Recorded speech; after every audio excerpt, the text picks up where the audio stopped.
I'm going to stop this Periscope, but I'll start a new one. No, to hell with it. I'll just carry on. I'll run on with what I was going to say anyway. So he was moved, actually, and it was shit. And he's been moved. The category is a lower category prison, but it's a very Muslim prison.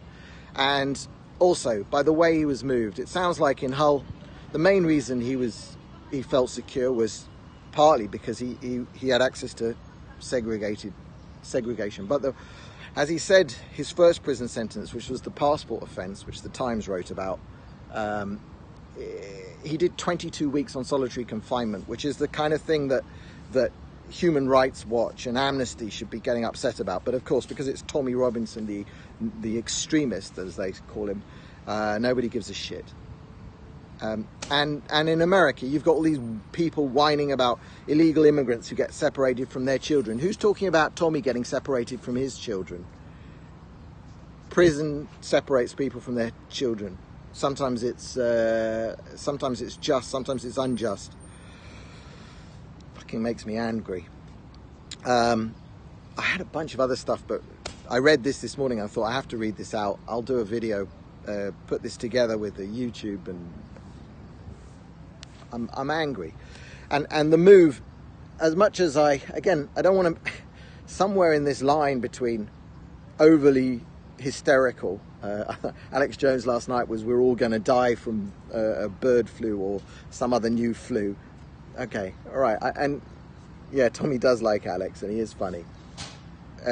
But yes, moving him obviously he was too comfortable in prison.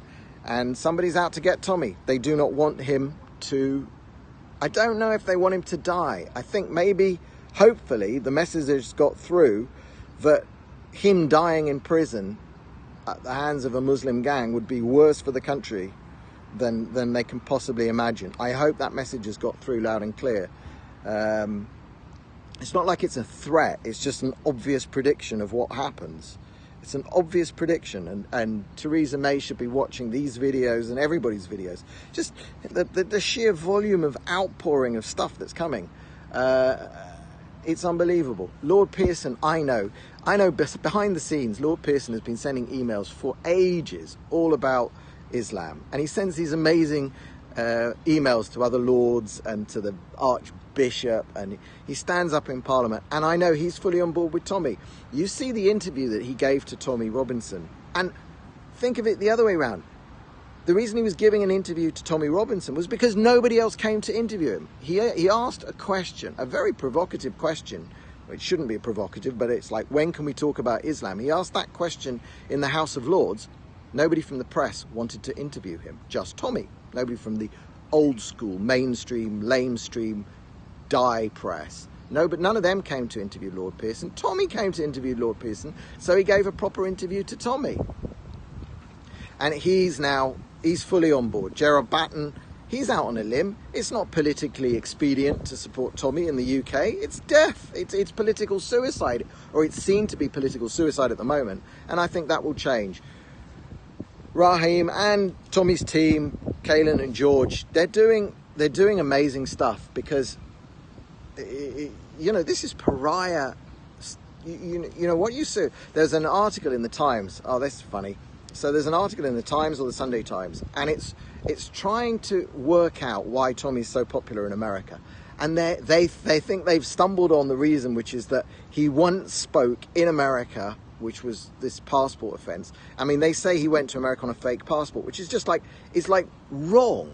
The first line of their article is actually a lie. He did not go on a fake passport. He went on a borrowed passport. It was a valid passport of somebody else. Okay, it's still an offence. I mean, it doesn't change the nature of the thing, but it's like, you can't get little details like that right, which are clearly in his book, and it's in numerous speeches. So why can we rely on you to tell us anything?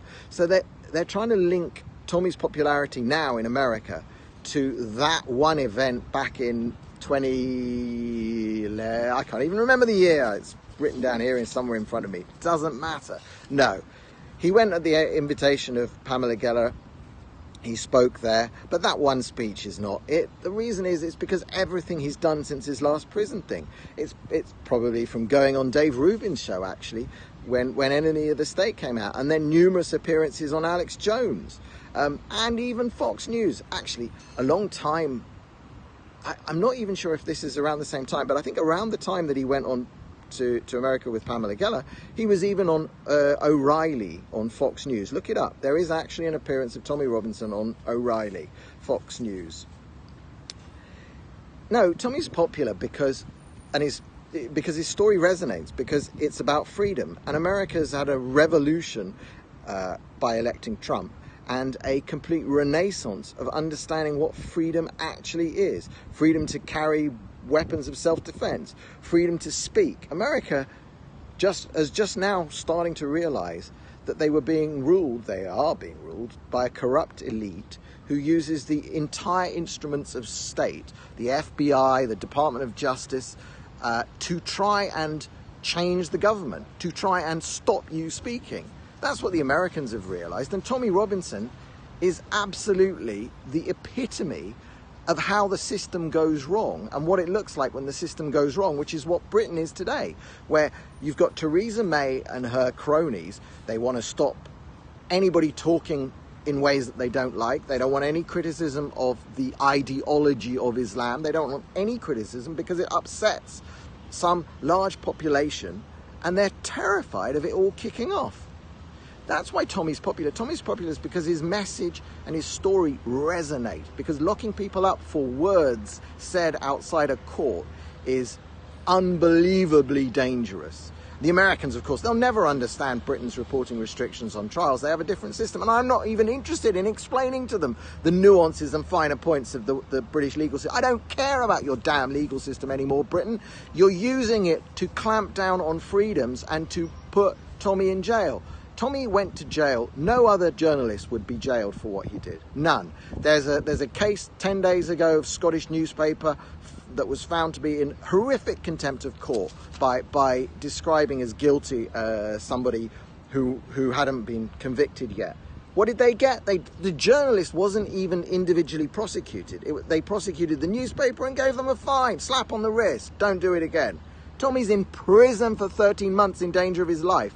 There is no way that any other journalist would be treated the way Tommy was treated. It can't happen in Britain, just for Tommy.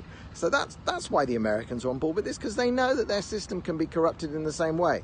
Thankfully, they have the guns to stop the eventual thing, and I'm damn pleased that America's clinging to their guns.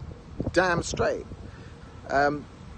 Anyway, I started this by reading off a letter that Tommy wrote before he was moved from HMP Hull to his new prison. Hopefully we'll hear more from Tommy this week on what his prison is like. Hopefully the same messages that kept him safe in Hull will filter through. And hopefully also his new legal team will start and get this appeal lodged. I mean, it is possible you can ask for a bail while your appeal is being heard, but again, considering the the secret law against being Tommy Robinson in public act that Theresa May obviously thinks is on the books, I'm not very hopeful that they'll give him bail. But that stuff, reading that stuff about his kids, I remember when he was here, he was calling his kids every other day. He was speaking to them before they went to bed at night from Israel. He's a family man. He's very invested in his kids, and it is destroying him, and it's destroying his kids to have him separated, especially on these horrific grounds. So that's my video for today. Hope that didn't mean I lose the video. All right, speak to you all the next time. Brian of London signing off from here in Israel.